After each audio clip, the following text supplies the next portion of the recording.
Buongiorno cari amici e benvenuti anche oggi nel canale vostro Marietto Veneziano. Oggi racconterò un po' quando le spiega il Marietto.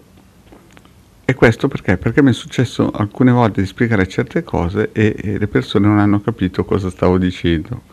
Però prima di fare questo il vostro Marietto vi chiede di iscrivervi al canale di Hildegarda e al canale YouTube di Marietto Veneziano, di venirci a trovare nei nostri gruppi Facebook, ed è inutile dirlo, ma i migliori iscritti del mondo Facebook ce l'ha Hildegarda e Marietto Veneziano, e di iscrivervi nel canale di Telegram nei Magici Arcieri Bertoldini, perché alle 20:30 ogni lunedì sera teniamo un percorso esoterico gratuito coadiuvati anche con Milas.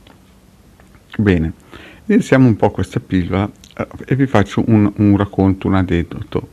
20 anni fa più o meno il vostro Marietto insegnava informatica e un giorno gli capitò di fare una lezione privata per la ditta per cui lavoravo con una signora che era praticamente non ricca, ricchissima, cioè aveva più di 1000, aveva una banca tra le tante cose che aveva con 1000 dipendenti, cioè suo marito aveva questa banca con 1000 dipendenti e mi hanno detto che una regione d'Italia metà era sua, cioè praticamente aveva possedimenti dappertutto in una regione d'Italia.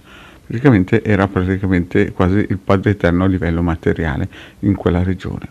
Questa signora arriva gentilissima, modestissima, proprio il classico soggetto che piace al vostro Marietto Veneziano, no? Era la classica tipo che se voi incontravate per strada, senza guardare il corpo, una persona veramente semplice, no? Eppure potentissima a livello finanziario, no?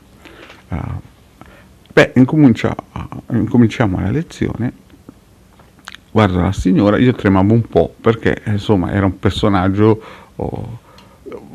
non potente, potentissimo, però tremavo un po' perché sapete che il vostro Marietto insomma teneva famiglia, doveva portare a casa il pane per i bimbi. Quindi cosa è successo?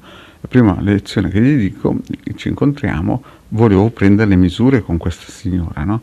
E dico: senta signora, vuole che le dico la fantasia o vuole che gli dico la realtà? Allora, questa signora qui, che insomma era un po' gasata perché era la prima volta che toccava un computer e voleva imparare a capire che cos'era, guarda il vostro Marietto e gli dice: decisa, voglio sapere la verità sull'informatica. Allora Marietto la guarda e ha pensato: questa è decisa, imparerà bene. E sapete che il Marietto quando le racconta, e io ho spiegato la verità come si suol dire, a livello informatico per anche la sua banca. Cioè chiaramente lei era la padrona della banca, ma tutto era gestito da suo marito, lei proprio in banca non c'era mai entrata. Morale della favola, finisce la lezione di un'ora, ci salutiamo, questa signora mi guarda e io ho visto cosa stava pensando.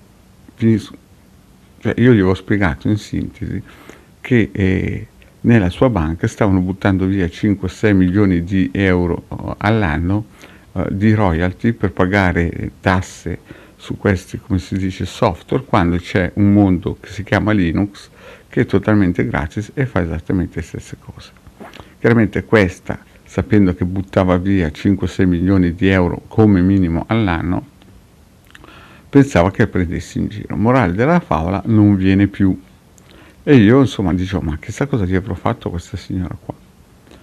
Morale della favola, dopo 6 mesi prende il coraggio e ritorna e gli dico: senta signora, ma cosa è successo? Perché ho visto che l'altra volta quando è andata via l'ho vista andare via un pochettino disagiata. E lei mi dice: sa, lei mi ha detto una cosa che io non ci credevo. Allora, quando sono uscito di qui, ho telefonato a mio figlio che è direttore in una banca a Londra, sì, perché loro avevano parcheggiato il figlio a fare il direttore di una grossissima banca a Londra, e gli ho detto le cose che mi ha detto e lui mi ha detto in altre parole le stesse cose che mi ha detto lei e gli ha dato ragione.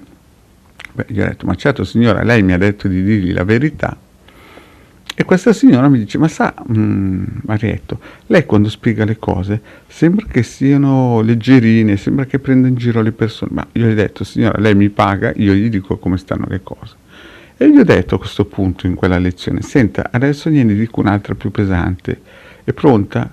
Insomma, morale della favola, questa mi ha detto di sì. E gli ho spiegato, visto che in quel periodo lì c'era una, come si suol dire, un problema a livello politico, perché un signore era stato licenziato da un posto statale nel posto dove abito ed era andato su tutti i giornali. A livello informatico aveva ragione quel signore lì, era stato licenziato per politica ma non per, come si suol dire, un reale reato a livello informatico. Però, visto che la gente era ignorante, su tutti i giornali avevano scritto delle falserie, delle bugie, e io gli avevo spiegato a questa signora, alla mia cliente, alla mia studentessa, che aveva ragione questo signore che era stato licenziato ingiustamente, e gli avevo detto: se fra 5 anni, quando ci sarà il processo, troverà un magistrato corretto, lui vincerà. Questa signora, morale della favola, mi guarda ancora storto, va via, e infatti dopo è tornata ancora dopo 6 mesi, va via, va in macchina, ritelefona, e questo me lo dice quando torna dopo 6 mesi, ritelefona a suo figlio chiaramente questa cosa a livello informatico non la sapeva, chiama sotto nel bunker l'ingegnere va su, non la sapeva anche lui, gli dice l'ingegnere: vado giù a controllare nello studio, poi torno su e ti dico se ha ragione quello giù là, perché io, la mia classe era a 2000 km da Londra. Morale della favola: gli ritelefona al figlio, alla mamma, e gli dice: sì, mamma ha ragione ancora quel tipo lì, è proprio così. La faccio stretta. Dopo 5 anni ci rincontriamo io e questa signora, apro un'altra attività e dico: si ricorda 5 anni fa quando gli dicevo che aveva ragione quel tipo che hanno licenziato ingiustamente? E lei mi ha detto: sì, è vero, mi ricordo, aveva proprio ragione, ci aveva proprio preso, visto? Il marietto ci prende sempre. E però, sa, quando le racconta lei sembra proprio incredibile le cose che dice. È così, quando le dice il marietto è dura crederci. Ma perché vi dico questo? Perché quando il marietto le racconta, ha un suo taglio, ha un suo stile. Quando i clienti vengono da me, io le dico in modo leggero, le dico in un modo, come si dice, potabile, no? Non è che le grido o alzo, però il succo è lo stesso. Se il marietto vi dice che è bianco, il mondo potrà dire anche che è rosso, no? Ma alla fine sarà bianco. Bene, questo è solo per avvisarvi che quando ascoltate il marietto le dice ridendo, scherzando, ma le dice. E bisogna capire che quando le dicono non è che sono qui a perdere tempo o dar fiato ai polmoni, come ce ne sono tanti di menestrelli sul tubo. Se vi dico che se là c'è una buca, e stategli lontano, perché sennò poi quando andate dentro, prima di tirarvi fuori, è difficile. Bene, cari amici, il marietto è finito qui con la sua filippica, no? Modello Mosè. Vi lascio alle prossime. Grazie cari amici, ciao.